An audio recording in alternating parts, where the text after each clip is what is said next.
Autre point, dans ce temps d'attente où nous devons continuer à progresser, eh bien, il s'agit de continuer à faire ce que le Maître, le Seigneur Jésus, attend de nous. Point sur lequel il va falloir veiller, être un bon gestionnaire et manager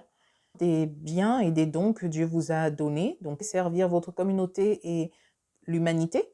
jusqu'aux extrémités de la terre, comme la Bible le dit, lorsqu'elle dit que le champ, c'est la terre. Et donc,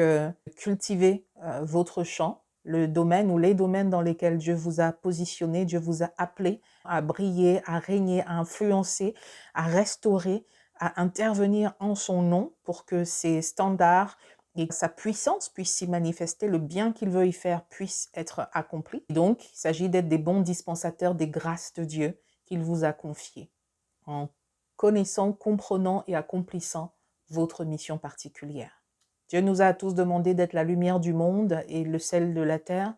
Dieu nous a tous donné la grâce d'être la lumière du monde, le sel de la terre, des témoins du Christ, et il nous a accordé à nous tous cette mission d'évangélisation,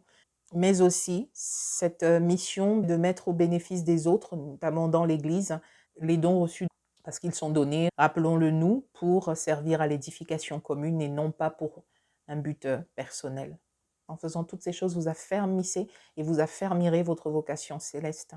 Proverbe 4, verset 18. Le sentier des justes est comme la lumière resplendissante dont l'éclat va croissant jusqu'au milieu du jour. Ainsi doivent être nos vies, progressant sans cesse jusqu'à ce jour glorieux de l'enlèvement de l'Église. C'est pourquoi développer, renforcer de nouvelles attitudes, de nouvelles dispositions spirituelles, développer de nouvelles compétences, continuer à discerner, développer vos talents, votre leadership, accomplir votre mission, tout cela est au cœur de ce chemin qui doit être le nôtre jusqu'à l'enlèvement de l'Église. Colossiens 1, verset 3, nous rendons grâce à Dieu le Père de notre Seigneur Jésus-Christ et nous ne cessons de prier pour vous, ayant été informés de votre foi en Jésus-Christ et de votre charité pour tous les saints, à cause de l'espérance qui vous a été réservée dans les cieux, et que la parole de vérité, la parole de l'Évangile vous a précédemment fait connaître. C'est pour cela que nous aussi, depuis le jour où nous en avons été informés, nous ne cessons de prier Dieu pour vous et de demander que vous soyez remplis de la connaissance de sa volonté en toute sagesse et intelligence spirituelle,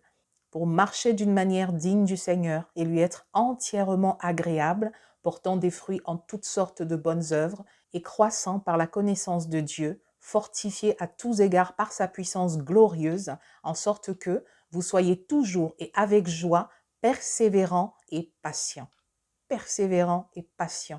jusqu'à l'enlèvement de l'Église.